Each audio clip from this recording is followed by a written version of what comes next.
بنیادی فرق کیا ہے میری نگاہ میں اور اہل بیت کی نگاہ میں؟ میں جو بار بار یہ کہہ رہا ہوں یہاں اس کا نام کیوں نہیں آیا, وہاں اس کا نام کیوں نہیں آیا, کیونکہ میں قرآن اور کلام اہل بیت کو معیار کی نگاہ سے نہیں دیکھ رہا, انڈیکس کی نگاہ سے دیکھ رہا ہوں. انڈیکس میں سب کے نام آتے ہیں, معیار میں سب کا نام نہیں آتا. یعنی اگر یہ انڈیکس ہو تو کیا ہوگا؟ انڈیکس مرتب ہوتا رہتا ہے, انڈیکس میں ترمیم ہوتی رہتی ہے. یعنی انڈیکس ایک دفعہ آپ نے بنا لیا, پھر اضافہ ہوا, اب آپ کو دوبارہ انڈیکس میں اضافہ کرنا پڑے گا. آپ نے کتاب میں کچھ بڑھایا, آپ کو پھر اس میں اضافہ کرنا پڑے گا.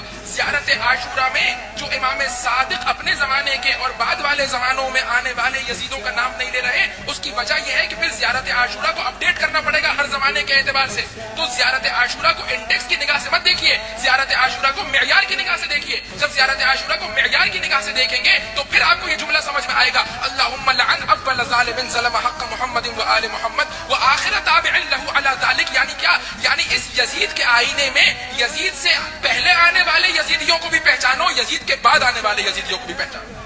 لعن اول ظالم, اول ظالم یزید نہیں ہے, یزید سے پہلے آیا ہے. اگر یہی معیار ہے کہ جس کا نام آیا صرف اسی پر لعنت کی جائے گی, حرملہ کا نام دکھائیے, خولی کا نام دکھائیے, جتنوں نے وہاں پر سید الشہداء کے لاشیں کو پامال کیا تھا ان کے نام دکھائیے. کیوں نام نہیں آ رہے؟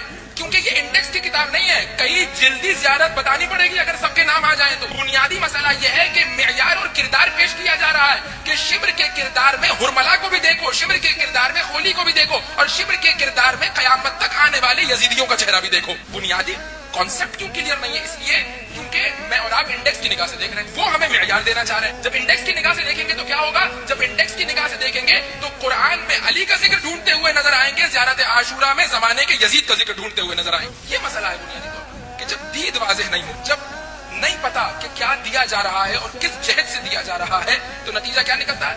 نتیجہ یہ نکلتا ہے کہ انسان پھر مشوش, پریشان ہو جاتا ہے, پھر سمجھ میں نہیں آتا کہ کیا کرے, کس راستے پر جائے اور کس راستے کو چھوڑے.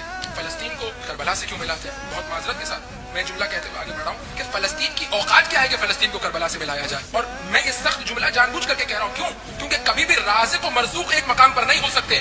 رازق کا مقام اور ہوتا ہے, مرزوق کا مقام اور ہوتا ہے. فلسطین رزق لے رہا ہے کربلا سے, فلسطین مرزوق ہے, کربلا رازق ہے, اور قیامت تک جس کو بھی حیات کا رزق چاہیے اسے کربلا کے دروازے پر آنا پڑے گا. فلسطین کا ذکر کربلا کے مقابلے پر نہیں ہو رہا, بلکہ فلسطین کا ذکر ہو کر کے بتا رہا ہے کہ دیکھو کون کون ہے جس نے زندگی کا درس کربلا سے لیا ہے.